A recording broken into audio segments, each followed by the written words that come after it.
Now imagine if you had a business where you could provide every customer with exactly what they want and need, like a customized solution in a way that would be completely efficient for you.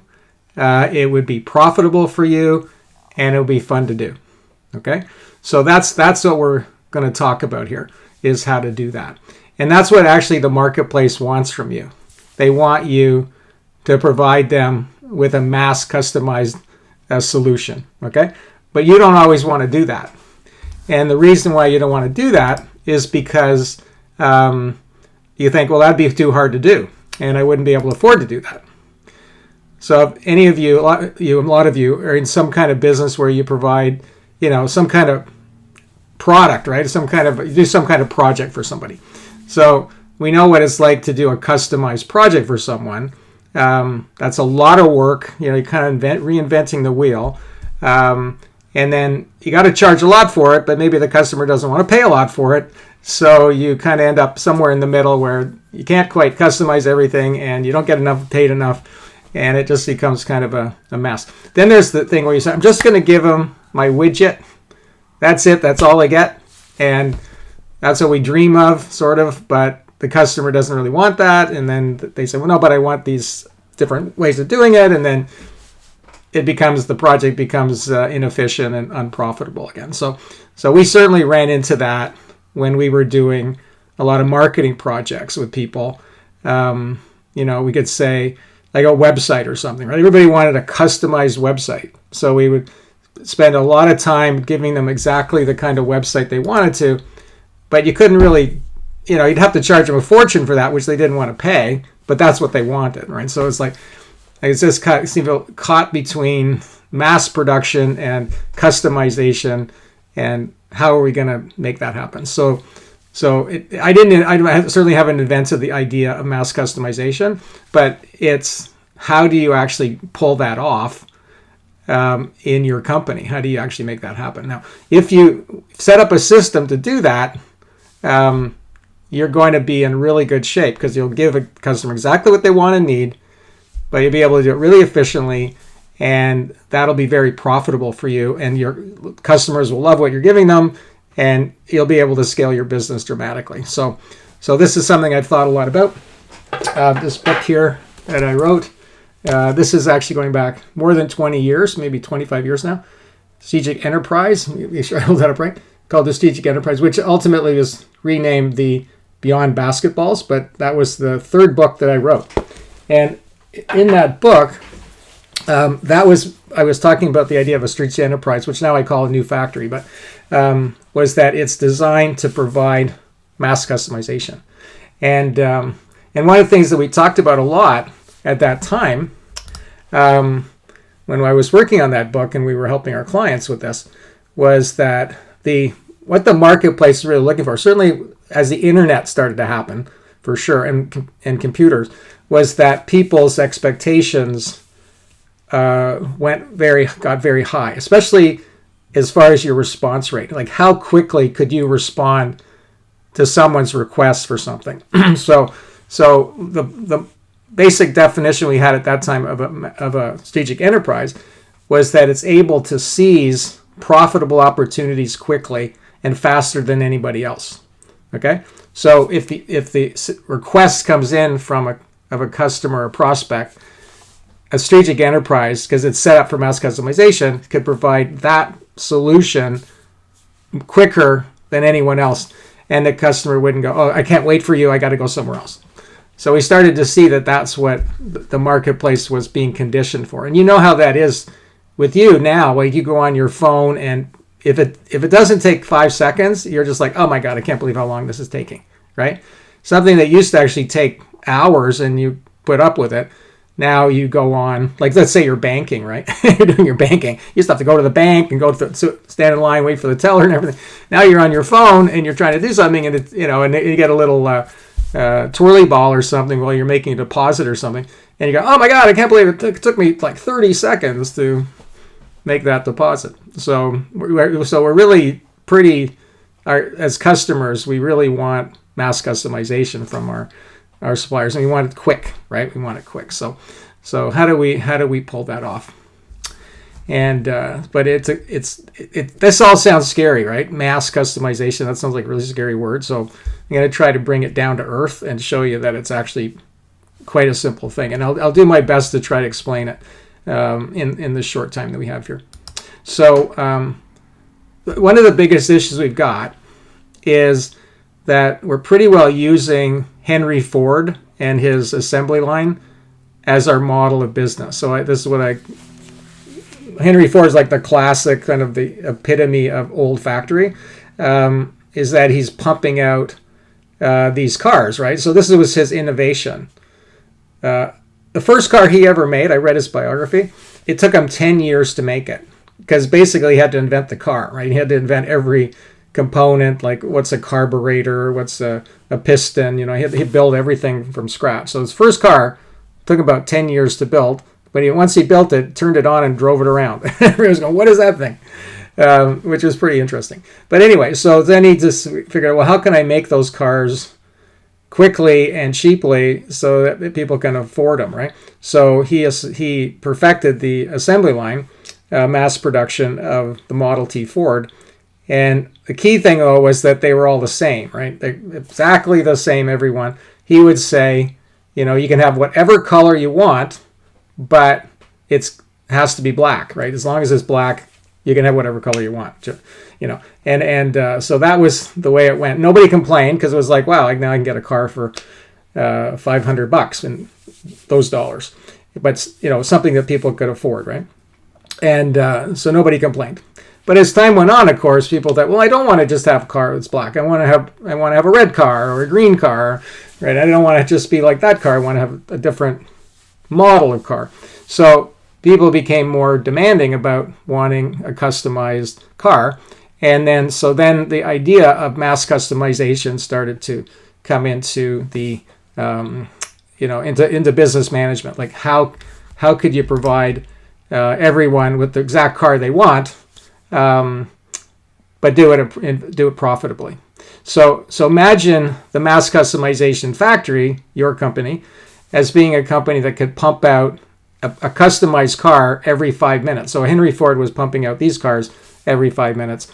But what if you could pump out a customized car every 5 minutes? How could you do that, right? Like, how is that even possible? So the customer orders up, say, I want a convertible, it's red. Okay, that one comes out, and then the other person says, I want a green SUV. That one comes out, and the other person says, I want a black, pickup truck, and out it comes 5 minutes later too. So somehow you're able to pump out those cars just as quickly as Henry Ford did with the Model T. And so that was the imagery that I had in my mind about my business and how I was going to pull that off. Okay, so mass customization. So basically, what is it? It's that you've set up your business so that whatever the customer wants, you're able to assemble that solution as quickly as possible and give it to them, give them exactly what they want, maybe also what they need, because maybe they don't know what they need, but we'll cover that in a minute. Whatever they want and need, and give it to them quickly in a customized fashion, right? And so that was my vision for how I would run my business. And because when I was working on the book, of course, I was also thinking about, well, how would I design my business to do that? And literally for the last 30 years, that's the way my business has been designed. It's how I see the whole thing, as a form of mass customization. And all the clients that have been in my program, whether they knew it or not, that's what I was helping them put together, was a strategic enterprise or a new factory that was designed to provide them with mass customization system. Okay, so I'm just going to go over that. So first thing I want to do, though, is just tell you my story. Okay, so my story was, as I kind of mentioned, when I started my business, we were a publishing company. So we published about 100 different magazines and newsletters, and it was turned into a fairly big company. And we had an office downtown, but every publication was a customized format. Every edition of every magazine was a customized edition of that magazine. So it was fairly labor intensive, time intensive, but we made it pretty efficient because we were using desktop publishing, as we call it in those days. So we had really made that whole system so much more efficient by using computers to design and produce publications. So that was excellent progress, but it still wasn't well, what would be the ultimate thing? So what I did was for the magazine, I said, okay, I'm going to create a universal magazine. Okay, that's this is the format of it. Okay, and there's certain spots where the articles go in, and it's just and I created this one. So I said to my customer, I said, you have two choices now. You can have the customized publication here, and we can do whatever shape and size, whatever you want, and it costs this much. And I said, or you can use our template. I don't think I used that word then, but that's what it was, a template. And it cost 25% of the other one. Okay, so I wanted to make it very attractive. And so they went, okay, well, given you saying that, we'll take the template. All right, so we had this template publication that we put out, and we could just say, okay, we still had to write the article, so that was the customized part, but they were mostly providing those, and then we would just pop them into our template, and out it would go. So it took us 25% less time as well, and it was so much better, and that the result was just fine. They were perfectly happy with it. But the thing was that even though it was a template, it was still customized because it had their own colors, it had their own logo, it had their own stories and everything, but it fit within this mass customization template, right? So then we started doing that with websites. We'd say, okay, we can give you a customized website. It'll cost this much. Or you can use our template for a website, and it will cost you this much cheaper, right? So most people went for the template because they say, well, fine, if you put it that way. And it was giving people the choice. That was good because they did say we can do a customized, but you got to pay for that, right? It's more, as you can obviously imagine. And yet if you use a template, it's going to be just as good, but we'll all save time and money. So they went for that. So then I started thinking, well, that's just the way that everything should go, and because. And it's interesting too because when I was doing the websites, we were doing the websites. This was before something like Wix or something or GoDaddy or whatever, where they have now templates that you use, right? So they've done the same thing, and of course that makes it even more interesting for people making a website now because it really is a template you're using when you use Wix or something, but you can customize it too, right? Because it'll just take you longer. It's harder to make a website. So this idea of having, over one hand, you can say, yes, I will do custom, or you can use our template. Now, at a certain point, we got to the point where we said, we don't want to do custom anymore at all. We say, your choice now is to go somewhere else to get custom, or you can use our template, because the custom was not ever profitable. Because once you got into custom, almost every time, it would go over the projections of time, and you couldn't really charge the client for it. So there we just said, forget it. Custom isn't even something we want to do. Okay, so then it got really interesting because then we started doing coaching. Okay, so we started coaching people on marketing, making their marketing blueprint, and coming up with their big idea. We created the Big Idea Adventure Program, and the Big Idea Adventure Program, right from the very beginning, was to be mass customization. Okay, and so this was very interesting innovation as well because no one had ever really done this before, where say we're going to take you through a marketing process and a packaging process and help you select your marketing tools and technology and everything, but it's a mass customization process. Okay, so basically the way I describe it is everyone that goes through our program, they get a customized solution, but they all go through the same process. So an example of that is as we go through the process, there's a certain point where we say, okay, well, what's the big idea, right? What is your big idea? Everyone does that step. Everyone ends up with a different big idea. right? And then we go, okay, now we got the big idea. What's the elevator pitch for that big idea? Everyone does that step. That's the mass part. The customized part is everyone has a different name for their big idea. So we just said, okay, we got like in our program, we've got 300 plus steps, okay, that we take people through. At everyone goes through the same 300 steps. And at every step, everyone we figure out together a unique solution or answer to that step, okay? So this is the way you want to design your business, is to say, I'm going to take people through a process that's the same for everybody, but at every step, it's going to be a different solution for them at that step, okay? And then we can pull from options, okay? So that's kind of the overview of it, and so that's worked really well, and we're continuously improving that factory, right? Of how do we take people through it? Is that step? How can we make that step better? You know, so for example, at a certain step, we said we need to make some kind of video for you to present your information. If you want to do that, we can make a video. We'd have to charge you extra for that, right? But now we use AI to make that video, so we don't charge them anything. It's just part of the program. But AI now is used at that step to make that video that goes out. Usually it would say, well, you have to make it, or we'll make it, or whatever. Now we can just use the AI to make it, and literally gets made in 20 minutes. So that's like insane. 20 minutes. So we're all constantly improving the mass customization system. All right. So the key thing to keep in mind about this is this term, I think I came up with it. I call it value components, okay?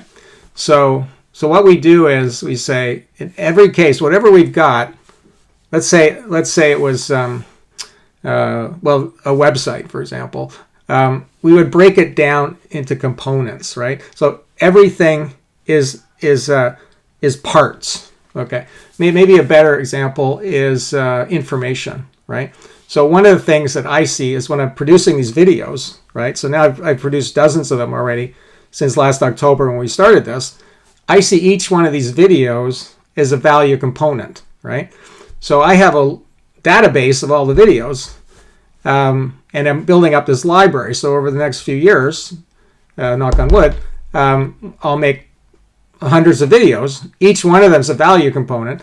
So when I'm talking to someone, I'll say, okay, based on our discussion, you should watch these 3 videos. You watch video 3, video 29, and video 302. And I can just send them the links to those 3 videos, and they got a customized package of videos that they can watch, right? That are designed for them. I don't say, here, watch the 300 videos. You know, that's not going to be very useful to them. But I see each video as a component, right?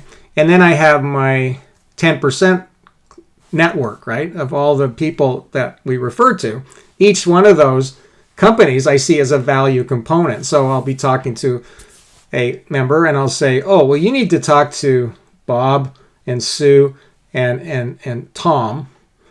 You know, out of the 200 companies that I could think of, we have on our value component list, these are the 3 that you should talk to. So then I can assemble those 3 up and give them to that. So here's the 3 videos, here's the 3 resources. Once you start thinking of everything as value components, then you can assemble them. If they're all together in one little package and they're all wrapped together with tape and everything, it's very hard to pull it apart. But if you just keep them all separate and say, yeah, I just pull from the shelf and I put them together, right? So as we've developed our intellectual property in our business, we've always thought of it as these small parts that could be assembled in different customized way, okay? So value components is a huge thing to bear in mind when it comes to all this. The next thing is process. Now I'm kind of nerdy. I love this stuff. Okay. Some people like just go, oh, it's process. I can't take it. But anyway, but maybe you're a nerd like me. Okay. So process. I go, what would be great is, like I said, was to have a process they take everybody through, and I've got all the steps in line, and at each step there's a decision to be made, something to be figured out. Okay. So as I say in my process, the big idea, the elevator's pitch, but another step is the vision. We do the vision. Company's vision, right? That's a step in the process. Now, at that step, the work to be done now is, well, what is the vision? Now, we're not telling you what your vision is, right? We're saying what you want your vision to be, and then we work on it with them. And everyone has a customized vision, you see, but it's not the same vision, right, as everyone else. There might be some similarities, but everybody gets their own customized vision, but everyone did that step. So what you want to think about is, how could I take someone through a process? And like I say, we got over 300 of them. Don't be that ambitious to start with, but just say, this is a process where I'm trying to help them get their ducks in order, and I'm going to walk them through this process, and at each step, something has to be figured out, right? They do it, we do it, or we do it together. But we have to figure that out, and then we go on to the next step, and we start to assemble this ultimate customized solution, right? So I got an example here, I think the best one. This guy, Andy Wimberly. So he's a financial advisor. So I taught him all this, right? And he sort of got it. And then I said, well, let's just think about this for a minute. He went, oh, no, I know what to do. He said, what I'm going to do is, my process is going to be a series of questions that I'm going to ask my clients. I said, okay, you're onto something there, because asking questions is really good, right? And then so he said, well, what would be the first question? So he decided that what he would do is, for his coaching, he would say, I'm going to do a starter session with you, and I'm going to ask you these 3 questions. And people would say, well, what are the questions? And he'd say, no, you got to come to the meeting to hear the questions. They're secret. So they would be curious, and they would come. So he'd say, I got my first question. So I'll tell you what it is, because he'd be okay if I tell you the first one. So the first one is that he asks them, they sit down and gets them all comfortable and everything. And then he says to them, what would happen to your family and to your business and to everything else that's going on if you died right now? Like, you just dropped dead right now. And they say, what do you mean? I said, that we can all die any moment. Okay, let's face it. So what if you died right now? What would happen to your family and your business and everything else? And they would spend like a half an hour just plotting that out and realizing what a total disaster it would be for their family and their business and everything else, because they hadn't planned for anything. Maybe they didn't even have a will. They didn't have a partnership agreement. The family didn't know where any of the information was, the bank accounts. Oh my God. So they were like, whoa, that's an amazing question. And they had all these things they wrote down. What would happen? And then they'd move on to the next question. I said, okay, this is great. So he ended up with 100 questions that he asked people. 3 of them he would do for free. And then after that, you had to pay to be asked the other questions. So he had a mass customization system of questions that he was asking people. And he just he had a lot of fun. He said, okay, what are all the questions that they need to answer that would really get them thinking about things they don't normally think about? And he wrote them all down, and then I kind of helped him organize them in a sort of a logical order. And then that was it. That was his factory, right? It was like he was pumping out these cars, but now he was pumping out these questions, and the people were working on these things as they went along. And he said it was so powerful. So whatever you're into, like whether you're coaching people or you have products that you sell, or intellectual property or whatever, you're going to want to have these 2 things. You're going to think of all these value components. So in a way, his questions were, each one of them was a value component, right? Okay. And then you're having a process that, takes people through to select those value components at any particular point, right? If you ever play a video game, for example, let's say like some kind of a game like I don't know what the names are, but you have a video game for driving a racing car, right? So when you first go onto the system, you're in mass customization now, because they say, okay, what do you want your name to be, right? You can put any picture you want in there, some avatar. What kind of car do you want, right? What color do you want it to be? What do you want the wheels to look like? So you're building this customized car, and then you're racing the car. So I saw that when I went into one of those once. I went, oh, this is what I'm talking about. There's a series of decisions that have to be made, like what kind of steering wheel do you want on your car, right? You've got 6 different value components, 6 different steering wheels you can pick, and you pick one and you make your car. Everyone ends up with a customized car. They all look kind of similar on some level. They all look like car, but everybody has their own customized version of that car. Okay, I really do see that AI is going to really help with this, because imagine if you had an AI that basically was trained to take people through your mass customization process. You see, this is what I see really as the next step for AI is not just for it to, you ask it a question or prompt it and it gives you something. It's that it's actually walking you through a step-by-step mass customization process that you invented, and you put all the value components in there. And so it's still hugely valuable and unique, and nobody can get that anywhere else. Yes, it's using AI, but it belongs to you, and you can charge for that. All right. So the other part of this that's very, very exciting is the way that you can scale this. This is the only way that you can really scale, is by doing this. If you don't do this and you're just doing custom, your business will never get very big, because you're just reinventing the wheel all the time, right? It's like do a project and you create it and everything, then you get paid, and then you do the next project and you get paid, and that's not ever going to get big, okay? But if you have this kind of process, this mass customization process, it can scale up like continuously, right? So as I make these videos and add more video value components, I'm scaling up, right? I have more and more content, right? I then have my process that I take people through. Well, that can get increasingly more efficient, right? I could use AI for it, and I can also train people, which I've done, to provide that process as well.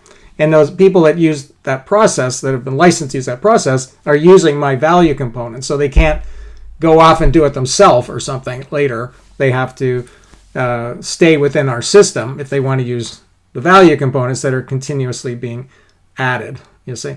So this is why this is a way to scale and do it virtually. I was driving up to my cottage on Friday, and I go, how am I going to entertain myself? I guess because it's a 2.5 hour drive. And so I started talking to Pi, which is my AI assistant, and I just had this long conversation about new factory and old factory, and I was kind of explaining to him my concepts and everything. And one of the things that really stood out was this idea of new factory, was that it's ideally as virtual as possible. Okay, that's really the key. So old factory is physical; it's kind of caught up in the 3 dimensions of physical things, and whereas new factory is virtual, and as much of its value components and everything are intangible, right? So the more and more that you get into the new factory, thinking about it being virtual, like there's no factory, okay, physical factory, it's a virtual factory.